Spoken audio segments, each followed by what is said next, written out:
Chers amis sportifs, c'est avec un grand plaisir que nous vous retrouvons ce soir pour une assemblée générale qu'on avait convoquée il y a de cela quelques semaines. Et ce soir, nous nous retrouvons pour parler un peu du sport et surtout du Maracana. Et avant tout propos, j'aimerais d'abord présenter nos excuses pour le retard, le grand retard qu'on a eu à accuser, parce que cette réunion, on avait programmé ça pour, comment dirais-je, entre 14h et 18h. On a pris les précautions parce que ici, dans nos communautés, l'heure n'est pas tout à fait respectée. À tout moment, quand il y a des événements, les gens viennent peut-être 2h ou 3h du temps après le démarrage des événements. Donc, c'est cette habitude-là, on a tout ça. Donc, ce n'est pas une excuse, mais c'est ce que nous constatons. Sinon, les convocations sont parties, les invitations sont parties de part et d'autre. Il y a un maximum de personnes qui ont été invitées, plus d'une centaine. Mais le constat, il est très amer. Nous sommes quelques personnes qui sommes là aujourd'hui dans cette salle qu'on a pu vraiment avoir de hautes luttes. Et vraiment, ça ne motive pas. Mais en tant que des sportifs, je pense que les réunions sont les bienvenus, mais nous sommes plus pratiquants que des gens qui font des réunions. C'est quand même dommage que ce soit pour notre première réunion, notre baptême de feu en termes de réunion, où on a voulu vraiment avoir un maximum de personnes pour faire passer notre message, mais malheureusement, on n'a pas encore le nombre souhaité. Mais on espère qu'avant la fin de cette réunion, d'autres personnes vont s'ajouter. Et si vous avez constaté tout à l'heure, on avait commencé par une projection, montrer un peu, un tant soit peu, ce qu'on avait fait un peu par le passé. On n'a pas pu vous montrer tous les éléments qu'il faut. On a donné une idée de ce qui a été fait.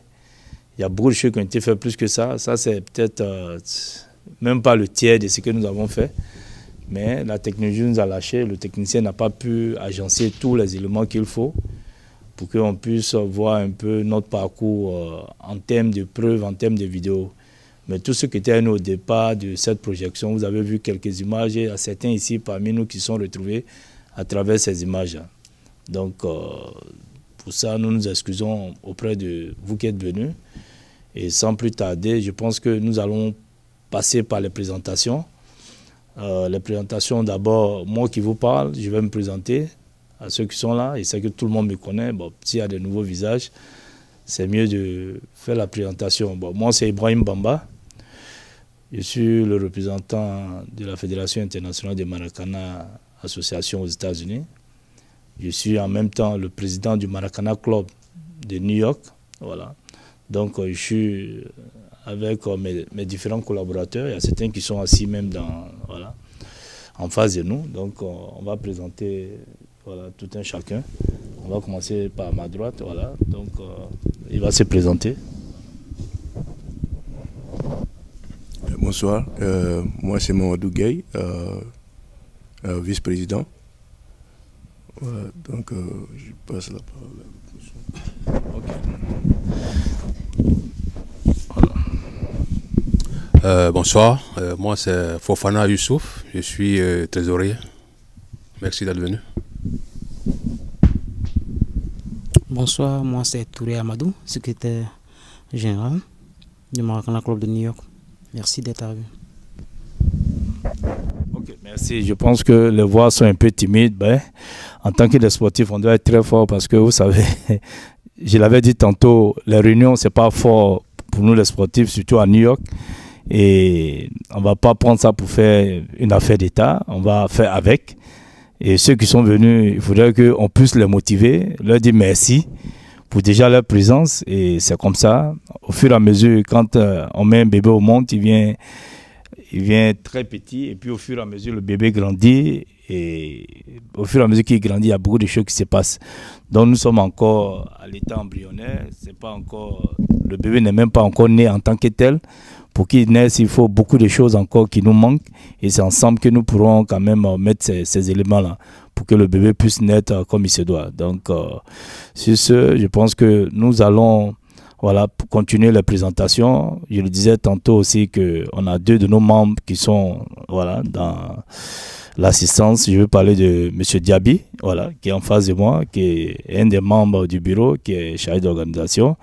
On a M. Dosso aussi qui est en face de moi, qui est le chargé des relations extérieures. Donc, ils sont 2 membres. Tout le monde ne peut pas être sur la table des séances, donc il faudrait qu'on les présente aussi pour qu'on puisse les connaître. Donc, nous allons ouvrir la liste des présences. Tous ceux qui sont venus peuvent émarger. Tout à l'heure, le secrétaire va faire passer une feuille pour que cette liste des présences puisse circuler. Et on espère que d'autres personnes vont nous rejoindre d'un moment à l'autre. Pour revenir un peu sur un détail très important, on avait prévu cette réunion-là dans l'intervalle de 4 heures du temps. On a perdu 2 heures, donc souffrez qu'on ne puisse pas aller au-delà des 2 heures qui restent. Nous allons peut-être égrener 1 heure du temps pour ne pas perdre le temps à ceux qui ont fait déjà l'effort d'être là et ceux qui sont venus même un peu plus tôt. Donc, messieurs, en 1 heure du temps, on va vous faire un peu le tour d'horizon. Donc, pour attaquer le vif du sujet, je vais vous dire simplement que nous représentons, je l'avais dit dans ma présentation, la Fédération internationale de Maracana. Qu'est-ce que le Maracana? C'est une discipline qui a été créée en Côte d'Ivoire par les Ivoiriens dans les années 80. On se rappelle que Feu Félix Houphouët-Boigny aimait primer les meilleurs étudiants et par le passé avait envoyé ces étudiants-là qui avaient bien travaillé en vacances, ils ont eu des bourses et la plupart, en tant que des sportifs, avaient choisi le Brésil comme destination. Et quand ils sont allés au Brésil, ils ont aimé beaucoup dans leur balade le stade mythique appelé le Maracana Stadium, que tout le monde connaît, où le roi Pelé a fait ses preuves. Donc ce stade-là, ils sont revenus avec le nom et ils ont décidé, puisque en Côte d'Ivoire, on jouait déjà au Maracana dans les rues partout, c'était le petit poteau comme on l'appelait communément, et ils ont décidé de baptiser cette discipline-là le Maracana. Voilà un peu l'historique de cette discipline dans les années 80. Et ces étudiants qui étaient au niveau du campus ont décidé d'exporter ce Maracana des campus dans la vie active, puisqu'ils ne pouvaient pas rester. Ils ont fini leur cursus scolaire, étudiantin. Il fallait qu'ils se retrouvent maintenant dans la vie active en tant que des responsables. Et ils ont transporté ce Maracana encore dans la rue. Et ils ont créé des clubs de Maracana. Les clubs de Maracana se sont côtoyés pendant au moins une dizaine d'années. Et ce ne reste que dans les années 2000, début 2000, que la Fédération ivoirienne a ajouté les Maracaniers comme discipline intermédiaire. Et les années début 2000, le Maracana a été ajouté comme discipline intermédiaire au niveau de la Fédération ivoirienne de football. Par le passé, c'était Jacques Anouma qui était le président de cette fédération. Et il a fait une demande au niveau de la FIFA pour que le Maracana soit reconnu comme discipline intermédiaire, au même titre que le futsal, le beach soccer. Mais malheureusement, la FIFA a refusé. Pourquoi? Parce que le Maracana n'utilisait pas les gardiens de but. N'utilisait pas les gardiens de but. Donc la FIFA n'a pas voulu que le Maracana entre parmi les disciplines intermédiaires du football. Voilà ce qui a motivé les uns les autres, surtout les Ivoiriens, à créer leur fédération. Et c'est ainsi que la FIMADA est née dans les années 2005. Cette FIMADA a été créée et le président Bleu Chalman, qui est aujourd'hui le président de la Fédération internationale de Maracana, a pris les devants, a pris les rênes de cette Fédération ivoirienne de Maracana et il a élargi ça à ses pairs au niveau de la sous-région, le Conseil de l'Entente, où il y a 5 pays qui formaient ce Conseil de l'Entente. Je veux parler de la Côte d'Ivoire, du Niger, du Burkina, du Togo et du Bénin. Ces 5 pays-là ont commencé à se côtoyer à travers une première Coupe d'Afrique qu'ils ont créée en 2012. Cette première Coupe d'Afrique a eu un succès en Côte d'Ivoire, au pied de la basilique Notre-Dame de Yamoussoukro. Cette première édition a donné 2 vainqueurs. La Côte d'Ivoire en catégorie super senior, c'est-à-dire les vétérans, et le Togo a remporté au niveau des seniors. Et c'est ainsi qu'ils sont allés d'édition en édition. Et tout à l'heure, dans la projection, vous avez vu une Coupe d'Afrique qui passait tout à l'heure, c'était en 2015 au Togo. Pourquoi je veux signifier cela? 2015 a été une année très importante pour le Maracana. J'y étais. J'ai été invité par le président Bleu Chalman qui, après m'avoir nommé en 2014 pour représenter cette discipline-là, m'a invité pour que je puisse aller représenter les États-Unis pour la création de cette fédération internationale. Donc vous voyez qu'il j'ai été au début de la création de cette instance internationale. Donc, du coup, je ne pouvais pas baisser les bras, il fallait que je continue mon combat. Donc, le combat, on l'a pris avec les amis qui sont là. Voilà, c'est avec ceux-là qu'on a commencé ce combat-là. Donc, nous ne voulons pas lâcher. Et on a jugé nécessaire aujourd'hui de s'arrêter. Quand on court, il faut savoir s'arrêter. Donc, nous avons décidé de s'arrêter, faire un bilan à mi-parcours, voire en 5 ans déjà, qui fait peut-être un mandat présidentiel, pour qu'on essaie de voir dans le rétroviseur qu'est-ce qu'on a fait, qu'est-ce qui a marché, ce qui n'a pas marché. Voilà ce qui nous envoie aujourd'hui à vous retrouver et vous expliquer en 5 ans qu'est-ce que nous avons fait concrètement.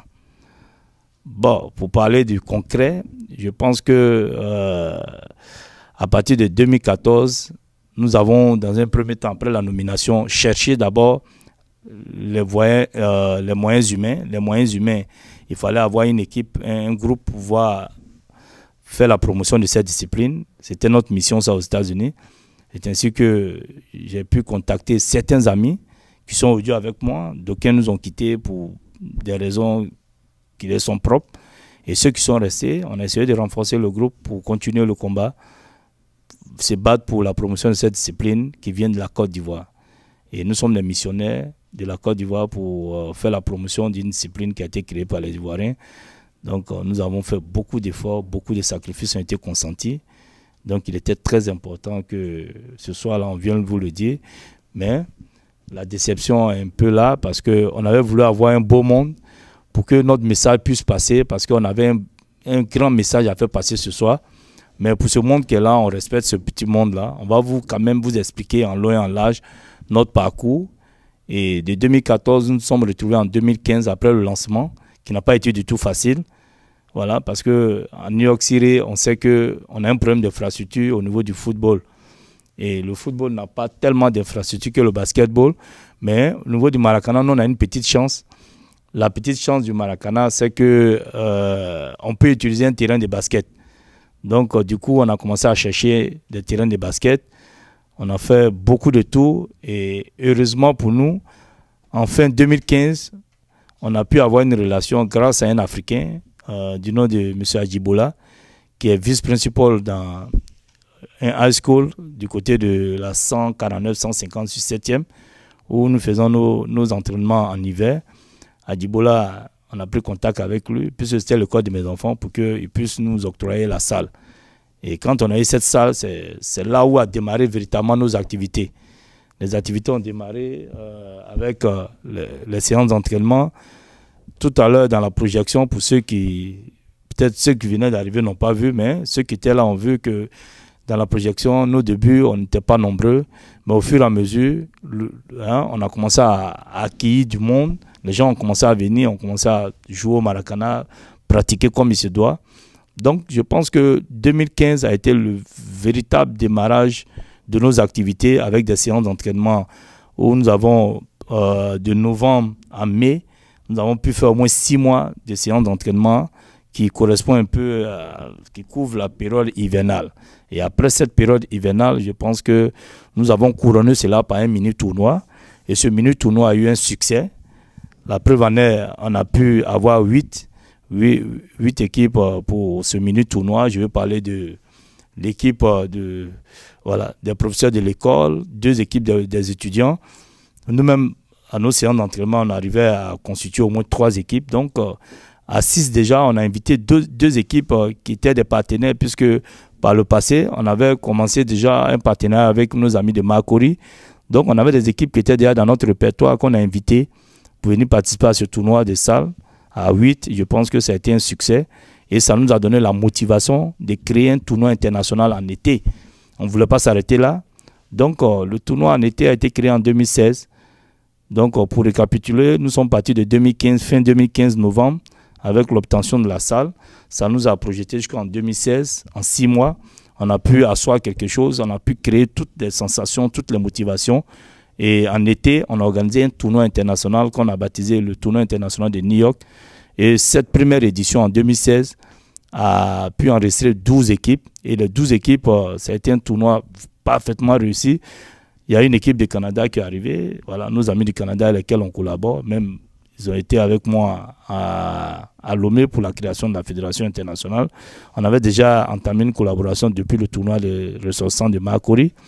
Donc, nos frères du Canada étaient des partenaires déjà. Donc, ils nous ont rejoints pour le tournoi international, la première édition avec 12 équipes.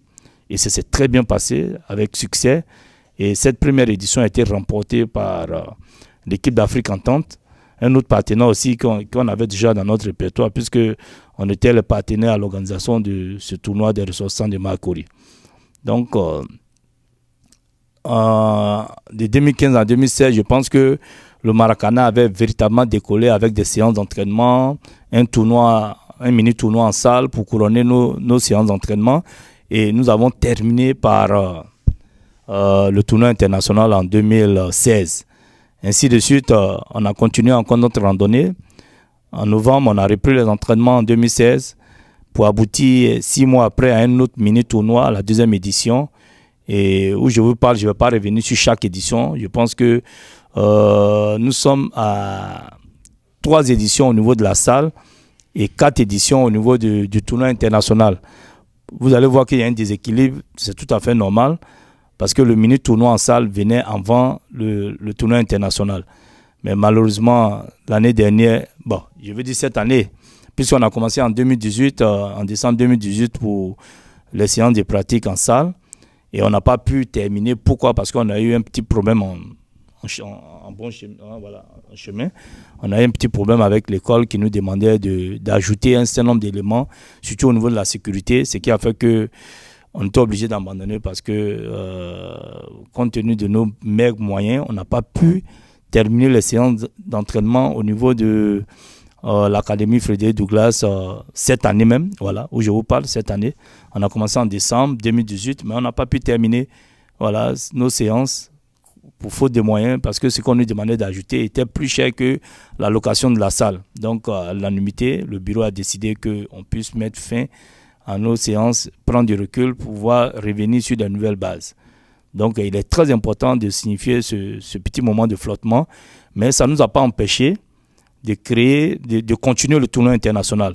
On s'est battu bec et ongle, et cette année, on a pu quand même faire le tournoi international, tant bien que mal, avec toujours l'effort, les sacrifices consentis par les membres du bureau qui maintiennent toujours cette discipline grâce à leur bonne volonté, voilà, que je salue au passage. Voilà. C'est grâce à eux aujourd'hui que nous sommes toujours là, on tient bon le chemin. Donc vraiment, je pense que on a fait du boulot, on a fait du chemin, mais il y a des grands points sur lesquels je souhaiterais revenir pour attirer l'attention des uns et des autres. On a organisé 3 tournois en salle, 4 tournois internationaux. Et cette année, je pense que nous avons terminé. C'est vrai, on a eu un problème au niveau de la salle, mais on a terminé en beauté. On a terminé en beauté, pourquoi? Parce qu'on a pu quand même forcer pour participer à un tournoi international. Je veux parler de la Coupe d'Afrique des Nations, où chaque année, la Fédération internationale invite, comment dirais-je, les pays hors du continent africain. Par le passé, c'est le Canada qui avait déjà participé à la CAN en 2017 au Mali. Ensuite, la France a emboîté le pas au Canada en 2018. J'y étais en Côte d'Ivoire, voilà, en 2018. Je suis parti pour représenter les États-Unis. Personnellement, j'ai payé mon billet. Je suis parti pour montrer aux uns aux autres que les États-Unis étaient en route.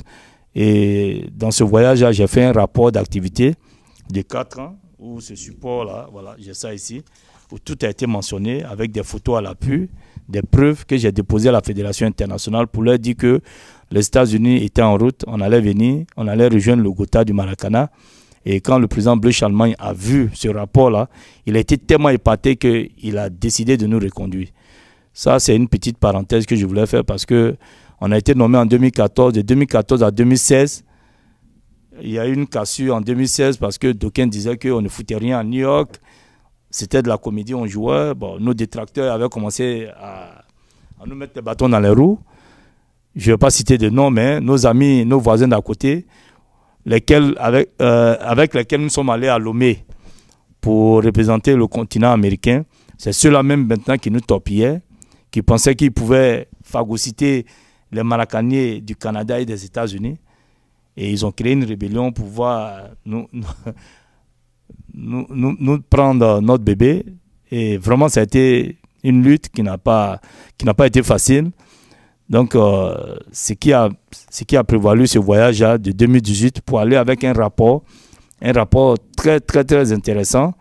Et je vous promets que dans notre prochain site, vous verrez tout ce rapport-là bien détaillé. Pour tous ceux qui vont aller sur le site, verront un peu tout ce qui a été dit dans ce rapport. Voilà. Donc, ça a été vraiment l'année où nous avons vraiment lutté pour que le Maracana redémarre aux États-Unis. Et quand je suis allé, Bleu Charlemagne, le président de la Fédération internationale, quand il a vu ce rapport, il nous a reconduit automatiquement. Et j'ai le décret de nomination qui est là. Excusez, peut-être c'est un peu loin. Voilà. On a été reconduit de 2018 à 2020. Donc, il m'a dit ceci, il a nommé des gens pour faire la promotion de cette discipline. Il voulait des résultats. Il voulait des résultats, il voulait du concret. Et je lui ai dit, président, je repars aux États-Unis. Je suis venu vous donner un rapport pour dire que nous ne sommes pas en train de nous amuser. Nous sommes en train de nous battre pour imposer cette discipline. Mais sachez que les États-Unis, ce n'est pas le Canada. Les États-Unis, c'est un pays continent. C'est le premier pays au monde. Et ça, c'est indiscutable. Ce pays est tellement puissant que, honnêtement, on ne peut pas imposer une discipline en un temps record. Ça va prendre du temps, le temps que ça va prendre. Mais je pense qu'il faut créer la mobilisation. Il faut sensibiliser les gens, créer une certaine mobilisation. Et cette mobilisation passe par quoi? Par nos frères africains. On doit être fiers de faire la promotion de cette discipline. Elle vient d'où? Elle vient d'Afrique. Elle vient de la Côte d'Ivoire. Donc tout Africain qui pense qu'on doit valoriser les valeurs africaines, c'est de soutenir cette discipline-là. Mais jusqu'à présent, les uns et les autres traînent les pas. On n'a pas de soutien comme il se doit. Mais nous, on ne va pas baisser les bras. C'est pour ça que cette année, on a décidé quand même d'aller représenter les États-Unis à cette compétition internationale-là. Et dans le rapport d'activité, vous verrez, il est très important de mentionner cela. Voilà. On avait déjà prédit et je pense que nous sommes sur la bonne voie. Je le dis parce que dans ces rapports-là, on avait déjà parlé de perspectives.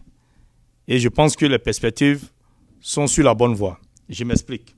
On avait dit à court terme, on devait faire une première assemblée générale en 2018. Mais compte tenu des difficultés, on n'était pas prêt. On a rejeté cette assemblée générale-là. Et aujourd'hui, nous sommes là pour cette assemblée générale. Peu importe le monde, nous allons expliquer à ceux qui sont là.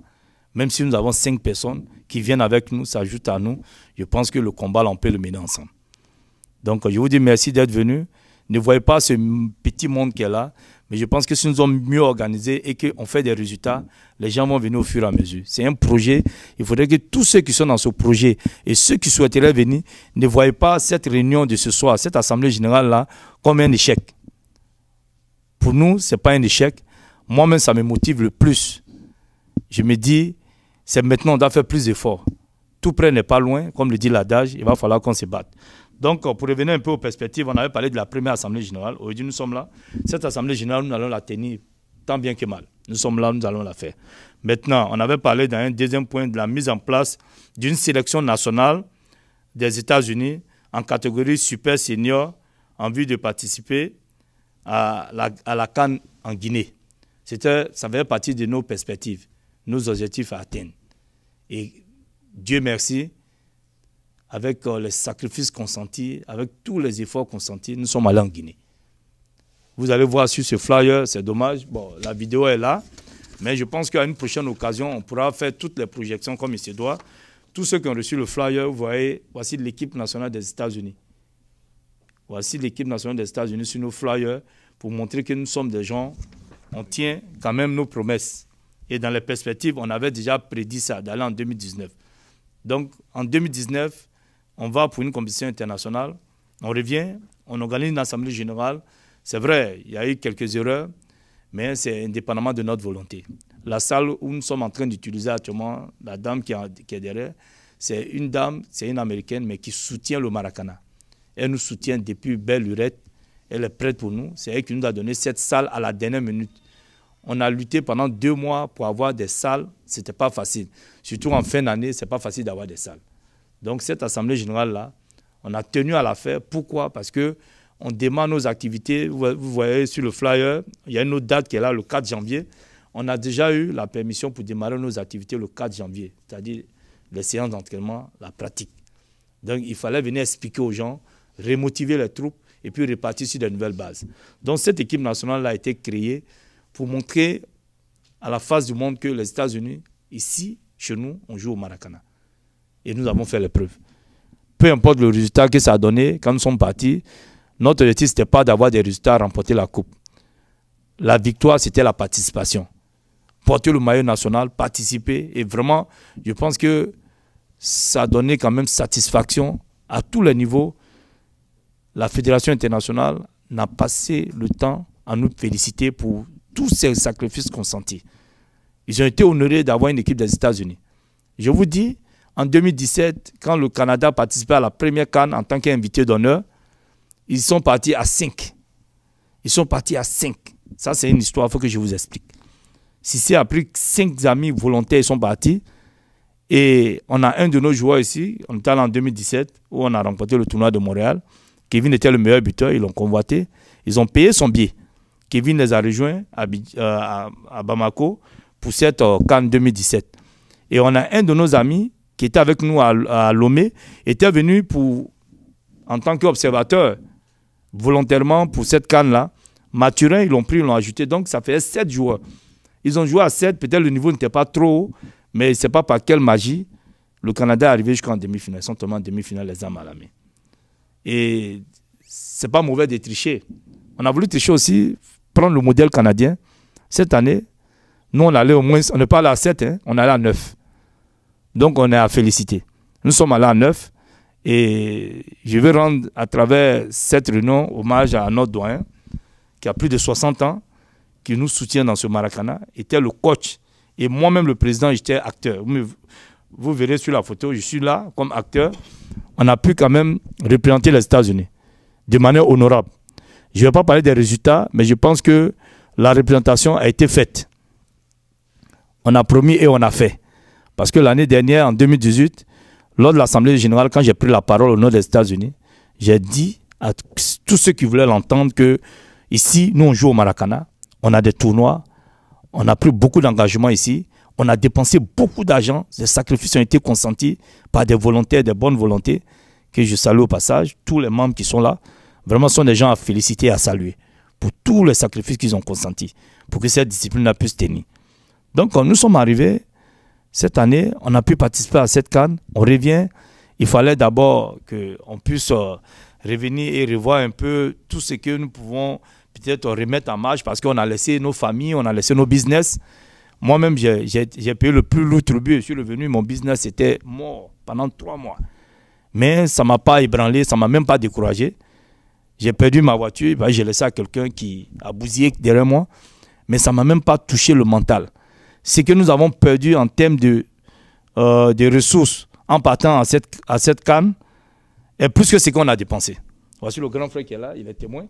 Il a garé, il a mis sa voiture dans un parking lot, il est sur sa voiture et il est allé. Il a payé son billet, il a fait tout ce qu'il pouvait faire humainement possible. On était même obligé de compléter certains joueurs pour qu'ils puissent aller avec nous. Donc c'est pour dire les frères, si on peut avoir des gens comme nous qui ont le sang du sport et du Maracana dans les veines, je pense qu'on ne doit pas laisser cette lutte-là. Moi je le dis, c'est un projet. C'est un projet. Je prends un exemple terre à terre pour vous expliquer pourquoi c'est un projet. N'importe quel business vous voulez entreprendre, les débuts seront difficiles. Tout le monde le sait. Il n'y a pas quelqu'un qui peut lever la main ici pour dire que quand je vais faire un business, au départ, je vais avoir l'argent un coup. Non. Tu vas faire une étude de marché, tu vas monter le projet. Maintenant, au fur et à mesure que le projet avance, si tu as la chance, au départ, tu peux avoir des bons clients qui peuvent te faire avancer. Souvent, tu peux tomber sur des mauvais clients qui peuvent te faire reculer. Et c'est comme ça le business. Et ce projet-là est pour nous un projet sportif très important. Pourquoi c'est important? Je vous explique. Ça peut aboutir un jour à de l'emploi. Ça peut aboutir à de l'emploi. Donc, pour revenir un peu aux perspectives, c'est de ça que je parlais. On s'est fixé des objectifs à atteindre. Et dans ces perspectives-là, on a parlé d'une création. Il fallait qu'on crée nos sites. Le site allait nous permettre de s'ouvrir, de se faire connaître, de mettre tout ce qu'on a comme élément pour attirer les gens, attirer les annonceurs, attirer même les adeptes, tous ceux qui veulent participer à cette discipline-là. Et ce site-là est en route. On a déjà notre logo qui est là. Vous verrez le logo sur le flyer pour tous ceux qui ont reçu le flyer. Voilà, vous verrez le logo dessus. On a conçu un logo provisoirement. Et ce site-là va naître bientôt. Et le SG, voilà. Je souhaiterais que tu prennes le nom de tous ceux qui sont là avec leur email, le nom et puis les emails pour qu'on puisse quand même vous envoyer les informations sur vos emails avant que le site puisse être fonctionnel. Mais déjà, on a créé une page Facebook que nous sommes en train de mettre en forme. Et tout ça concourt pour, voilà, au niveau de la communication pour que les gens soient informés. Donc, il n'est pas tard de bien faire.